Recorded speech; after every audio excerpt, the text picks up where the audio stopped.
हिंदुस्तान की विकास यात्रा क्रम में आज जिक्र हरियाणा का।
व्यापारी जमींदार घर में मिले तेरे हित में सदा रही से समझावे सरकार बने।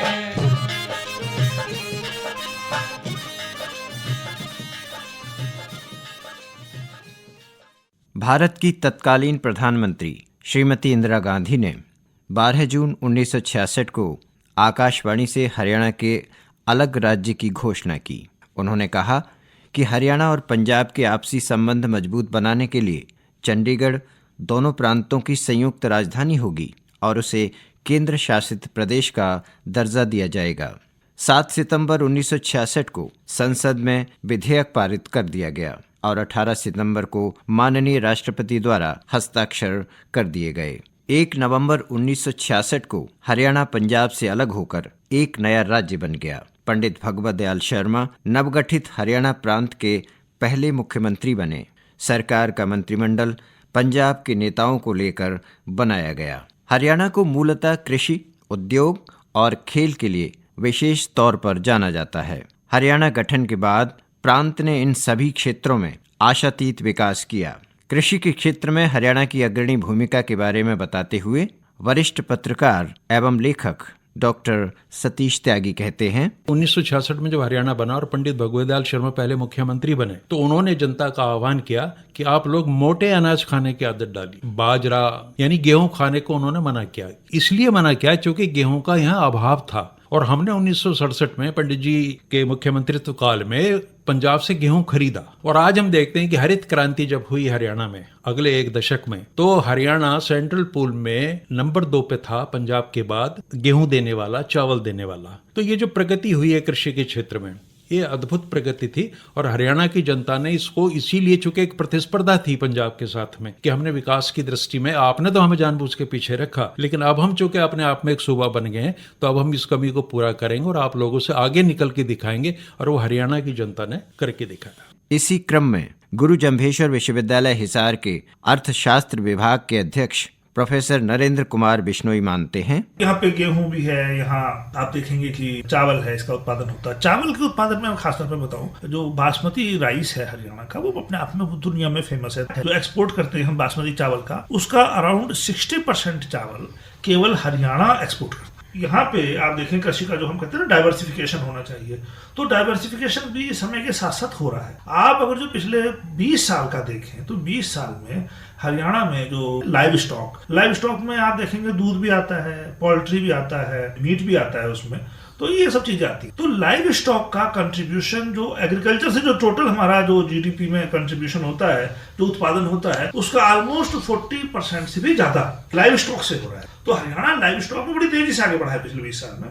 और मिल्क के प्रोडक्शन में भी हरियाणा का जो स्थान है वो इंडिया में शायद नंबर 2 है पंजाब के बाद में, और उसको काफी ग्रोथ जो है उसकी बहुत अच्छी है। और एक व्यक्ति पे 1 लीटर लगभग डेली मिल्क का, जो पर कैपिटा मिल्क कंजम्पशन बोलते हैं जिसको हम, वो 1 लीटर पर डे का आता है यहाँ पे। तो ये आप में एक बहुत इंपॉर्टेंट बात होगी कि हरियाणा में एग्रीकल्चर का काफी सर्वांगीण विकास हुआ है। यहाँ हॉर्टिकल्चर का भी पीछे सालों में आप देखेंगे 2010 के बाद में काफी तेजी से आगे बढ़ी है चीजें। पढ़ोगे लिखोगे बनोगे नवाब, खेलोगे कूदोगे होगे खराब। दशकों से प्रचलित इस कहावत के हरियाणा ने मायने बदल दिए। खेल के क्षेत्र में आज हरियाणा न केवल राष्ट्रीय स्तर पर अपितु अंतर्राष्ट्रीय स्तर पर भी देश का परचम लहरा रहा है।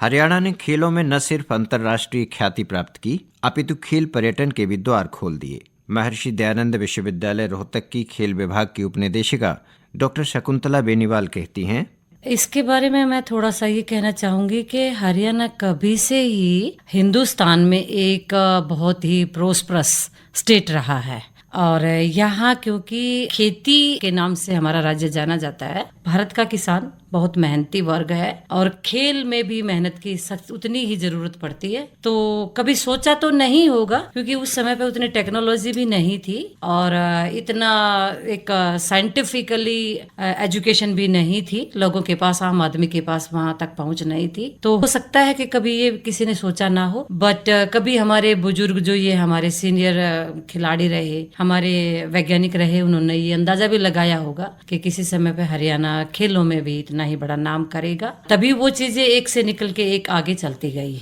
हमारे यहाँ पे चौधरी लीलाराम जी हरियाणा के पहले रेसलर थे वो, जिन्होंने ब्रिटिश के टाइम पे कॉमनवेल्थ गेम्स में भारत के लिए गोल्ड मेडल जीता। और उस समय पे जो कुश्ती होती थी वो मिट्टी में होती। और उसके बाद चौधरी उदयचंद जी आए। उदयचंद जी ने हिंदुस्तान की कुश्ती का नक्शा ही बदल दिया क्योंकि वो एज ए कोच भी उन्होंने बहुत काम किया। वो एक ऐसे खिलाड़ी थे हिंदुस्तान के जो फौज में रहते हुए हिंदुस्तान के लिए 3 बार ओलंपिक में गए वो, और शायद 68 में उन्होंने मेडल भी जीता। और उदयचंद जी पहले ऐसे भारतीय भी थे जिनको फर्स्ट अर्जुन अवार्ड भी मिला था। तो उनको कहीं न कहीं हिंदुस्तान के स्पोर्ट्स के लिए एक जो लालसा थी उनके मन में, ब्रिटिश से जब हम आजाद हुए तो उन्होंने चाहा था कि भारतीय कुश्ती जो है ना वो पूरे वर्ल्ड में अपना नाम कमाए। और हमारा जो यहाँ का किसान का बेटा है वो कुश्ती में तो पूरे वर्ल्ड में किसी को भी नहीं जाने दे सकता। हमने 1-2 बार जैसे उनसे रूबरू हुए और उनको जाना कि ये सब कैसे हुआ, तो उन्होंने कहा कि ये मेरी एक दिली तमन्ना थी। वो 2 भाई थे और उन दोनों ने रेसलिंग किया था। उसके बाद तो जैसे जैसे नई एजुकेशन पॉलिसी आई, नई स्पोर्ट्स पॉलिसी आती चली गई। अब एजुकेशन पॉलिसी में स्पोर्ट्स को एक कंपलसरी सब्जेक्ट भी किया गया। नर्सरी लेवल पे हमारे स्पोर्ट्स का कहीं ना कहीं आगाज हुआ। उससे स्पोर्ट्स को बहुत हिंदुस्तान की सरकार के साथ साथ हरियाणा सरकार ने भी स्पोर्ट्स को बहुत बढ़ावा दिया ग्रास रूट लेवल पे। इसी क्रम में वरिष्ठ पत्रकार डॉक्टर सतीश त्यागी, देखिए छोटा सा प्रांत है हरियाणा और अपने खेलों की वजह से मैं केवल देश की बात नहीं करूंगा, विश्व स्तर पर इसकी पहचान है। ओलंपिक में जितने हमारे मेडल मिलते हैं और सरकारें इस दिशा में काफी काम कर रही हैं। जितनी प्रोत्साहन राशि पुरस्कार विजेताओं को हरियाणा में मिलती है उसकी हम कल्पना नहीं कर सकते। और बड़े अच्छे SCS लेवल की और DSP स्तर की नौकरी में हम उन लोगों को कर रहे हैं। लेकिन अब चूंकि हम बहुत अच्छा कर रहे हैं तो हम ही से ही उम्मीद है कि हम और भी बहुत अच्छा कर सकते हैं। तो हमें अपने खेल बजट को बढ़ाना होगा उस समय, और जो एक रूरल नर्सरी की कंसेप्ट है वो डालनी पड़ेगी कि हमारा बच्चा जब जाए स्कूल में तो उसके हाथ में बस्ता भी हो, साथ में उसके हाथ में कोई ऐसी चीज भी हो, चाहे वो बैट हो या गिल्ली डंडा हो, कोई भी चीज हो। और खेल के क्षेत्र में विशेषकर आप देखेंगे हमारी बेटियां बहुत अच्छा काम कर रही हैं। ये बड़ी सुखद बात है कि भारत की जो छवि रही है अंतर्राष्ट्रीय स्तर पे कि हमारी जो बेटियां हैं वो बहुत पीछे रहती हैं, उसको हरियाणा ने तोड़ा। तो एक ऐसा परंपरावादी सोच रखने वाला रूढ़िवादी समाज के रूप में जिसकी होती, वहां पे अगर हमारी बेटियों ने और हमारी बच्चियों ने अगर ओलंपिक में मेडल लेके या विभिन्न क्षेत्रों में अपनी प्रतिभा को दिखा के काम किया है तो वो एक अपने आप में प्रेरणा तो है और लोगों के लिए भी। हरियाणा में खेलों के विकास में महिलाओं के योगदान पर बोलती हुई doctor Beniwal, sports human nature है। ये बिल्कुल प्राकृतिक रूप से ह्यूमन में जन्म से ही पैदा होती है, तो हम इस क्वालिटी को ऐड नहीं कर सकते। वुमेन भी एक ह्यूमन बीइंग है, तो जो ही हमारी वुमेन को शिक्षा की तरफ डाला गया तो उसको भी वो फ्रीडम मिली अपने टैलेंट को दिखाने की, अपने टैलेंट को यूज करने की, अपनी फिजिकल कैपेबिलिटीज को खेल के स्तर पे यानी कि खेलों में अपना वो दिखाने की। तो शिक्षा से ये सारी चीजें उभर के आई। और क्योंकि फिर उसके लिए जो सरकार की प्लानिंग होती है वो सरकार ने पूरा भरपूर प्रयास किया इस स्टेट के बच्चों के लिए, इस स्टेट की महिलाओं के लिए। किसी भी स्टेट की महिलाएं, स्टेट से आप देश भी कह सकते हैं, स्टेट से आप राज्य भी कह सकते हैं, महिलाएं तभी अपना टैलेंट दिखा सकते जब वहाँ की सरकार और वहाँ के परिवार उनको पूरा सहयोग दे। और हरियाणा राज्य में मैं अपने लेवल पे ये बात कह सकती हूँ as a woman, as a mother, as a daughter कि हरियाणा में महिलाओं को ठीक है, एक ऐसा है कि कुछ रूढ़िवादी चीजें लेके साथ चलता है हरियाणा, लेकिन हरियाणा में महिलाओं को हमेशा से बराबरी की हिस्सेदारी दी गई है। चाहे वो काम के क्षेत्र में हो, चाहे वो शिक्षा के क्षेत्र में हो। और हरियाणा सरकार का तो एक बहुत ही महत्वपूर्ण योगदान रहा है। हरियाणा की महिलाओं को हर फील्ड में जगह देने की, हर फील्ड में योगदान दिया है। हरियाणा सरकार का बहुत बड़ा कंट्रीब्यूशन है, चाहे वो सरकार किसी भी स्तर पे रही हो। 66 से लेके अब तक गाँव में कोई ऐसी बेटी नहीं है पढ़ती ना हो। मैं अपने एक्सपीरियंस के तौर पे भी ये कह सकती हूँ, एंड इट्स अ डेटा, कि हरियाणा में कोई ऐसा परिवार भी नहीं है कि जो बेटी को खिलाना ना चाहता हो। हरियाणा में खेलों के लिए बनाए गए संसाधन में हुए सुधार और विकास के बारे में जिक्र करती हुई श्रीमती बेनीवाल, हरियाणा सरकार ने संसाधन देने में हरियाणा के लिए कोई कमी नहीं छोड़ी है। जब हम पढ़ते थे, मैंने एमए तक स्पोर्ट्स किया है, मैं जब स्विमिंग करती थी तो मैं जोड़ में करती थी। और आज हरियाणा में यूं लगभग लगाइए कि कम से कम भी 10 से 12 इंटरनेशनल स्टैंडर्ड्स के स्विमिंग पूल हैं। जब हम खेलते थे तो हम आम ग्राउंड पे खेलते थे। अब हर तरह का फील्ड हरियाणा सरकार ने प्रोवाइड किया हुआ है। हर स्कूल में, कॉलेज में, यूनिवर्सिटी में, डिस्ट्रिक्ट स्पोर्ट्स स्टेडियम में, यहाँ तक कि हरियाणा सरकार के पास लगभग हर डिस्ट्रिक्ट लेवल पे एक बहुत ही अच्छे हाईली इंटरनेशनल स्टैंडर्ड्स के स्टेडियम्स हैं, जिनमें हर खेल के लिए अच्छी इंटरनेशनल स्टैंडर्ड्स की फैसिलिटीज अवेलेबल हैं। और उसका हरियाणा के खिलाड़ियों को बहुत बड़ा फायदा भी हुआ है। हमारे एस्ट्रोटर्फ हरियाणा सरकार ने लगभग 6 जगह खिलाड़ियों को उपलब्ध करवाए हुए हैं। हमारे शाहबाद में देखिए, हमारी हिंदुस्तान को रिप्रेजेंट करने वाली महिला हॉकी खिलाड़ी शाहबाद में अभी हमारा एस्ट्रोटर्फ हरियाणा सरकार ने पिछले लगभग 10 साल से दिया हुआ है। और उसी की बदौलत है कि आज हरियाणा की हॉकी की खिलाड़ियां जो है ना, वो हिंदुस्तान को मेडल दिलवा रही हैं। लगभग एक पूरी 16 बच्चों में से 9 लड़कियां हमारी हरियाणा की होती हैं एक टीम में। लगभग इंटरनेशनल लेवल पे जब भी कभी पार्टिसिपेशन होता है, हमारा लगाइए आप राजीव गांधी स्टेडियम में हर वो फैसिलिटीज है जो हमारा आम बच्चा भी फ्री ऑफ कॉस्ट यूज कर सकता है। तो हरियाणा के खेल को बढ़ाने में हरियाणा सरकार के नीतियों का बहुत बड़ा योगदान रहा है और बहुत सारी सुविधाएं अब हमारे खिलाड़ियों को मिल रही हैं। हरियाणा प्रदेश में खेलों में हुए विकास और अंतर्राष्ट्रीय स्तर पर हुई प्रतियोगिताओं में मेडल लाने की होड़ के बारे में श्रीमती शकुंतला बेनीवाल कहती हैं, 2% पॉपुलेशन है पूरे हिंदुस्तान के पॉपुलेशन के, और उसमें यदि हम देखेंगे तो जहाँ पे 100% खेल में हरियाणा का जो पार्टिसिपेशन या जो अचीवमेंट है, उपलब्धियां हैं इंटरनेशनल लेवल, वो लगभग 50% से ज्यादा है। चाहे वो ओलंपिक में हो, चाहे वो कॉमनवेल्थ में हो, चाहे वो आपकी एशियन गेम्स में हो, हरियाणा का खिलाड़ी पूरे, मैंने बताया ना, 50% इंडिया एक तरफ रहता है, 50% हरियाणा एक तरफ रहता है। यहाँ का भरपूर टैलेंट है यहाँ पे, और भरपूर यहाँ की सरकार ने भी लोगों के लिए खूब किया है, क्योंकि पॉलिसी ही आपको आगे बढ़ाएगी। यदि पॉलिसी नहीं, मेरे में टैलेंट होगा और यदि मुझे पढ़ने की एजुकेशन पॉलिसी ही नहीं मिलेगी, मुझे नीति नहीं मिलेगी, मेरे को आगे से कहीं से एक रास्ता नहीं मिलेगा, तो मेरा टैलेंट बिल्कुल डंप होकर रह जाएगा। हमारी सबसे पहली महिला रेसलर गीता फोगाट, जो कि ओलंपिक में पहली महिला गई, उनके फादर ने अपनी लड़कियों के लिए 4-4 बेटियों को अपना सब कुछ लगा के एकदम लड़कों के बराबर उन्होंने पाल के और देश के लिए एक महिला खिलाड़ी तैयार, जो जिन्होंने देश का प्रतिनिधित्व किया और वो हिंदुस्तान का गौरव भी बढ़ाया। उस बात के लिए उन्होंने अपनी दूसरी बेटी को भी उसी फील्ड में डाला, तीसरी को भी डाला। साथ साथ हरियाणा की रेसलिंग में हमारी रोहतक से ही साक्षी मलिक है, उन्होंने भी देश का गौरव बढ़ाया और ओलंपिक में मेडल लिया। और उसके अलावा तो कॉमनवेल्थ गेम्स में, एशियन गेम्स में और कहिए लगाइए सैफ गेम्स में तो हमारे हिंदुस्तान के इतने सारे खिलाड़ी, हॉकी में ले लीजिए आप, आज हमारे स्पोर्ट्स मिनिस्टर जो है वो भारत का गौरव है, संदीप सिंह जी, वो भी हमारे हरियाणा के ही हैं। उसी के साथ साथ हमारे सरदार सिंह जी हैं और हमारी रानी रामपाल हैं हॉकी में। सबसे पहले मैं जब पढ़ती थी तो गीता जुत्सी 82 में उन्होंने भारत का गौरव बढ़ाया था, और एशियन गेम्स 84 में उन्होंने 2 मेडल, 800 में और शायद 1500 मीटर्स में गीता जुत्सी ने हमारे ट्रैक एंड फील्ड इवेंट्स में हरियाणा की थी, वो हरियाणा का गौरव थी वो, तो उन्होंने ट्रैक एंड फील्ड इवेंट को एक नई दिशा दी। उसके बाद हरियाणा के आज हमारी शान है नीरज चोपड़ा जी, जो बिल्कुल पूरे हिंदुस्तान की शान है और वो हमारे हरियाणा का गौरव है। हरियाणा की प्रगति की चर्चा आज हरियाणा के शहर शहर और गांव-गांव में हो रही है। प्रदेश के लोक कलाकारों की लोक गायकी भी इससे अछूती नहीं है। प्रस्तुत है ऐसा ही एक लोकगीत। समय समय पे फायदा मिलता योजना सरकारी का, बात का समाधान बतावे फसला में बीमारी का। समय समय पे फायदा मिलता योजना सरकारी का, बात का समाधान बतावे फसला में बीमारी का। दवा बीज का ज्ञान बड़ा करना चाहिए, बेमतलब मतलब की बातों के माप भी न पड़ना चाहिए।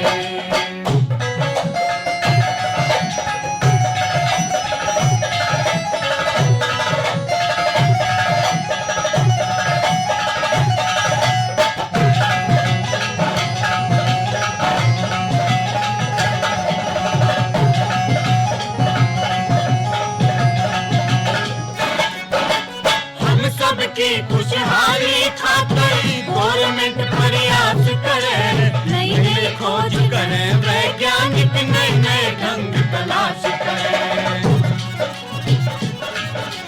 हम सबकी खुशहाली खातिर गवर्नमेंट प्रयास करे, नई नई खोज करे, वैज्ञानिक नए नए ढंग तलाश करे। जावे जमींदार सुखी हो भरना चाहिए, मतलब की बातों के माप भी न पड़ना चाहिए।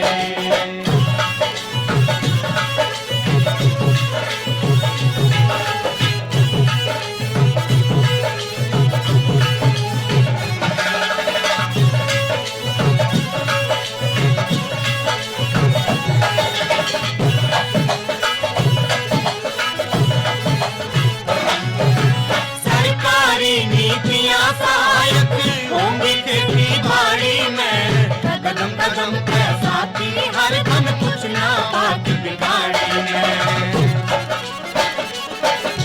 सरकारी नीतियां सहायक होंगी खेती बाड़ी में, कदम कदम पे साथी हर दम कुछ ना बात बिगाड़ी में। जितना मिल जा उसमें करना चाहिए, मतलब की बातों के माप भी न पड़ना चाहिए।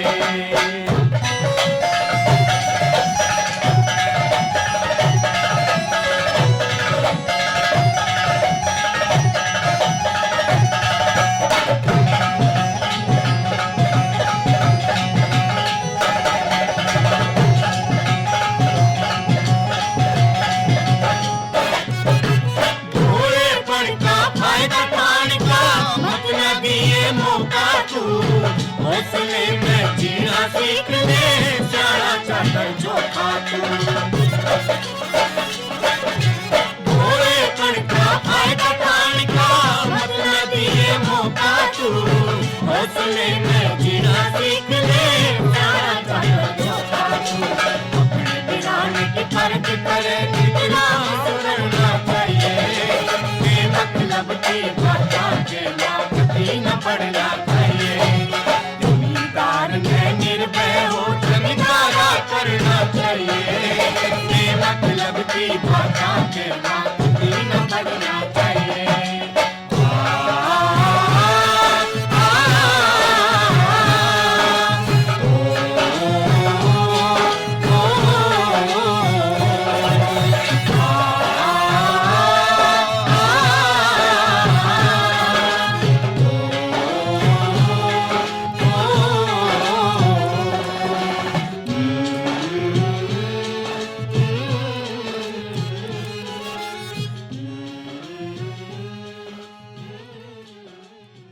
कुछ वर्ष पहले हरियाणा में महिलाओं का लिंगानुपात तेजी से कम हुआ। माननीय प्रधानमंत्री श्री नरेंद्र मोदी ने हरियाणा के जिला पानीपत में 22 जनवरी 2015 को प्रदेश की जनता से बेटी बचाओ बेटी पढ़ाओ का आह्वान किया। प्रदेश सरकार ने भ्रूण हत्या पर तेजी से अंकुश लगाया और समाज का आह्वान किया कि वे बेटी बचाने और बेटी पढ़ाने में सरकार का सहयोग दें। हरियाणा में तेजी से लिंगानुपात सुधरा और आज न सिर्फ महिलाओं का लिंगानुपात बढ़ा बल्कि हर क्षेत्र में बेटियां आगे हैं। डॉक्टर सतीश त्यागी। देखिए, लिंगानुपात की जो बिगड़ी समस्या थी, हरियाणा बहुत बदनाम था और हरियाणा की जो छवि जो तथाकथित ख्वाब के माध्यम से या फिल्मों के माध्यम से पेश की गई वो बड़ी अजीबोगरीब थी। लेकिन लिंगानुपात के मामले में वर्तमान हरियाणा सरकार के प्रयासों का बहुत अच्छे परिणाम आए हैं और वो काफी उसमें सुधार है अच्छी स्थिति है, आगे भी आएगी। जैसे जो नारा दिया था वो बड़ा प्रभावी है कि बेटी बचाओ और बेटी पढ़ाओ, इसका असर हुआ है। जो बहुत सरल लहजे में आपने लोगों को बता दिया कि बेटी बचानी भी है और पढ़ानी भी है। तो एक तरीके से जब सरकार ये कह रही कि बचाओ, ये बचाना तो हमारी जिम्मेवारी है, जागरूक हो, और पढ़ाना हमारी जिम्मेवारी है, और हरियाणा सरकार उस दिशा में काम कर रही है, हर बेटी को अच्छी उचित स्तर की शिक्षा मिले, उस दिशा में काम हो रहा है। और आप देखेंगे, मुझे तो ये पूरा विश्वास है कि मैं किसी दुराग्रह से नहीं कह रही, हमारी बेटियां हमारे बेटों पर भारी पड़ेंगी और वही हरियाणा को नेतृत्व देने वाली। हरियाणा प्रदेश अपने विकास के लिए नित नई योजनाएं और विकास कार्यक्रमों को कार्यान्वित कर रहा है। वर्तमान सरकार द्वारा प्रदेश की प्रगति में किए गए योगदान और योजनाओं के बारे में बताते हुए डॉक्टर त्यागी, देखिए, उद्योग के क्षेत्र में या जो बिल्कुल ताज़ा अभी सबसे ज़्यादा जिसकी चर्चा है, सर्विस सेक्टर, उसमें भी हरियाणा ने अपनी एक जगह बनाई है। लेकिन जहाँ तक ये विकास की बात है, आप देखेंगे पूरे भारत का विकास पंचवर्षीय योजनाओं के तहत हुआ है। तो एक 5 साल की जो योजना बनती थी राष्ट्रीय स्तर पे, उसकी जो प्राथमिकताएं थी उसी के अनुसार में राज्य सरकारों को चलना पड़ता था। संघीय ढांचा है हमारा, तो केंद्र का अपना एक, चूंकि ओवरऑल देश को आगे ले जाना है, तो वो नीतियां बनती थी। तो जब कृषि को प्रधानता दी तो हरियाणा के लोगों ने कृषि में अद्भुत कार्य करके दिखाया। और जब ये औद्योगिक फेज आई है बाद में, चूंकि प्रोडक्शन तो एग्रीकल्चर से ही होगा ना, अब आपने उसके आधार पे एक वर्ग खड़ा करना जिसकी खरीदने की क्षमता हो, जो चीजों को लेगा, जो इंडस्ट्री में प्रोड्यूस होंगी। तो वो एक दशक आता है करीब करीब 77 के बाद में, और चलता है करीब 15-20 साल। तो औद्योगिक क्षेत्र में अच्छा खासा विकास हुआ। और जहां तक बात है अधोसंरचनात्मक ढांचे की, जो ढांचा तैयार किया, उसके लिए हमारा सौभाग्य रहा कि हमारे पास चौधरी बंसीलाल जैसा नेतृत्व था, जिसने उस समय एक जुनून की हद तक बिजली, सड़क और पानी। और आपको आश्चर्य होगा कि 1971 आते आते हरियाणा का हर गांव मेटेलिक रोड से जुड़ा हुआ था, हर गांव में बिजली थी, और हर गांव में उन्होंने एक योजना शुरू कर दी थी कि वहां पर पानी उपलब्ध हो। और सिंचाई तंत्र इतना बड़ा प्रभावी हुआ कि ऐसे जहां टीले हैं, भिवानी के क्षेत्र में आप जाइए, ये जो रेतीला इलाका है, वहां पे उन्होंने नहरें पहुंचाई, लिफ्टिंग सिस्टम से पानी को ऐसी जगहों पे पहुंचाया जहां कभी कल्पना नहीं कर सकते थे, और उस रेतीली जगहों पे गन्ने जैसी फसलें आनी शुरू हुई। तो ये पूरा एक इंफ्रास्ट्रक्चर का पूरा जो ढांचा तैयार किया, उससे हमारे औद्योगिक विकास में बहुत मदद मिली। आप हैं प्रोफेसर नरेंद्र कुमार बिश्नोई। रिपोर्ट जो 2019-20 की लेटेस्ट जो रिपोर्ट अवेलेबल है, उसके अनुसार हरियाणा की टोटल जो कामगार होते हैं उसके करीब 27% लोग जो है वो खेती पे निर्भर हैं। 73% लोग ऐसे हैं जो खेती को छोड़ के उद्योगों में, सर्विस सेक्टर में चले गए। तो ये जो इसको हम बोलते हैं तो स्ट्रक्चरल ट्रांसफॉर्मेशन भी है। यहाँ की इंडस्ट्री आप देखेंगे तो बहुत मजबूत है, सर्विस सेक्टर बहुत मजबूत है। गुड़गांव और फरीदाबाद तो अपने आप में फेमस है, इसमें कोई डाउट नहीं है। गुड़गांव तो बहुत ही बड़ा सेंटर बन गया है, लेकिन आप देखें तो पानीपत में भी इंडस्ट्री है, हिसार में भी है, यमुनानगर में है, अब तो आप देखें कि रोहतक में भी इंडस्ट्री बढ़ रही है। तो एक तरह से हम देखें तो एक हरियाणा में एक सर्वांगीण विकास, आर्थिक रूप से मैं कह सकता हूँ कि काफी अच्छा हो गया। यहाँ रोड्स का जो सिस्टम है काफी अच्छा हो गया है, जो रोड्स, हाईवे हैं, कनेक्टिविटी है, वो बहुत अच्छी है हरियाणा। तो एक तो रोड्स बहुत अच्छे हैं यहाँ के, तो ये अपने आप में बहुत प्लस पॉइंट है। तो हमें इस बात को, मैं समझता हूँ कि हरियाणा को इस चीज को ना प्रचार करने की जरूरत है कि भाई आप हमारा हरियाणा में रोड्स बहुत अच्छे हैं। शिक्षा और चिकित्सा के क्षेत्र में राज्य द्वारा विकास के बारे में बताते हुए डॉक्टर सतीश त्यागी, सामाजिक विकास की भी हम बात कर लें साथ में, कि शिक्षा के क्षेत्र में बहुत बड़ा कामयाब हुआ। और तरह तरह के, जैसा आज हम बात करते हैं रोहतक की, तो रोहतक अपने आप में एक शिक्षा का हब है। तो इस तरह का जो सामाजिक दृष्टि से जो विकास हुआ, वो जैसे शिक्षा के क्षेत्र में हो, स्वास्थ्य के क्षेत्र में हो, हरियाणा में बनने के बाद कोई लंबी चौड़ी बात नहीं है। कुरुक्षेत्र यूनिवर्सिटी थी, एक हिसार यूनिवर्सिटी थी।